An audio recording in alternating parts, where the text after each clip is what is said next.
చున్నానయా, నీ కృప కొరకు కనిపెట్టుచున్నానయా. Praise the lord. దేవునికి మహిమ కలుగును గాక. అందరూ బాగున్నారా?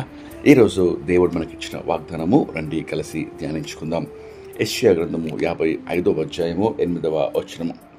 నా తలంపులు మీ తలంపుల వంటివి కావు, మీ త్రోవలు నా త్రోవల వంటివి కావు. ఇదే యెహోవా వాక్కు. ఆకాశంలో భూమికి పైన ఎంత ఎత్తుగా ఉన్నవో మీ మార్గముల కంటే నా మార్గములు, మీ తలంపుల కంటే నా తలంపులు అంత ఎత్తుగా ఉన్నవి.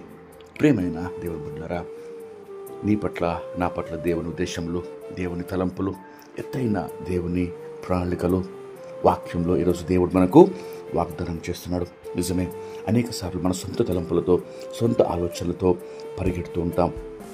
సామెతలు 14:12లో స్పష్టంగా దేవుని వాక్యం ఈ రీతిగా రాయబడి ఉన్నది.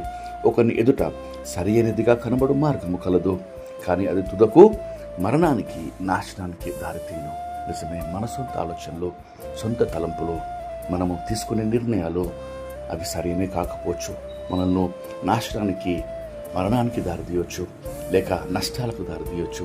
కానీ దేవుని తలంపులు నీ పట్ల ఎంతో ఉన్నతంగా ఉన్నాయని వాక్యం సెలవిస్తుంది. ఇర్మియా గ్రంథము 29వ అధ్యాయము 11వ వచనంలో ఈ రీతిగా వ్రాయబడి ఉన్నది. నేను మిమ్మల్ని గురించి ఉద్దేశించిన సంగతులను నేను ఎరుగుదును. రాబో కాలమందు మీకు నిరీక్షణ కలుగునట్లు అవి సమాధానకరమైన ఉద్దేశములే కానీ హానికరమైనవి కావు. ఇదే యెహోవా వాక్కు. నిజమే, దేవుని తలంపుల కొరకు, దేవుని ఉద్దేశాల కొరకు, నీ పట్ల దేవుని ఆలోచనలు, దేవుని యొక్క గొప్ప ప్రణాళిక కొరకు మనము కనిపెట్టినప్పుడు దేవుడు తన ఆలోచన, తన ప్రణాళిక నీ జీవితంలో నెరవేర్చి నిన్ను గొప్పగా, మరి తనకు మహిమాకరంగా, మరి సమాధానము, సంతోషము, నెమ్మది గల వ్యక్తిగా చేసి అనేకులకు ఆశీర్వాదకరంగా మార్చగలడు. ఈ వాగ్దానం పొందుకుంటే రండి కలిసి ప్రార్థన చేసుకుందాం. ప్రార్థన. మహాపరిశుద్ధమైన మా ప్రియమైన పరలోకపు తండ్రి, మీరు ఇచ్చిన శ్రేష్టమైన వాగ్దానంకై మీకు ఎంతో స్తోత్రం చెల్లిస్తున్నామయ్యా.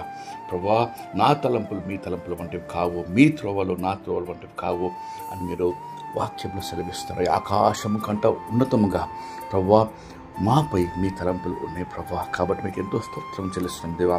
మీ తలంపులు ఎరుగుటకు, మీ ఆలోచనలు మా పట్ల మేము తెలుసుకుంటూ మాకు జ్ఞాన హృదయము దయచేయమని వేడుకొచ్చున్నాం దేవా. తల వంచి మీ ప్రణాళికకు మేము లోబడి మీ ఉద్దేశం నెరవేర్చుటకు తండ్రి మాకు మీ కృప అనుగ్రహించమని వేడుకొచ్చు. దీనిమంతటి కావాల్సిన కృప, కాపుదల, భద్రత ప్రార్థనలు ఏకపించిన బిడ్డలందరికీ అనుగ్రహించమని యేసుక్రీస్తు నామములో వేడుకొచ్చి ప్రార్థిస్తున్నాం తండ్రి. ఆమేన్. దేవుడు మనం దీవించను గాక.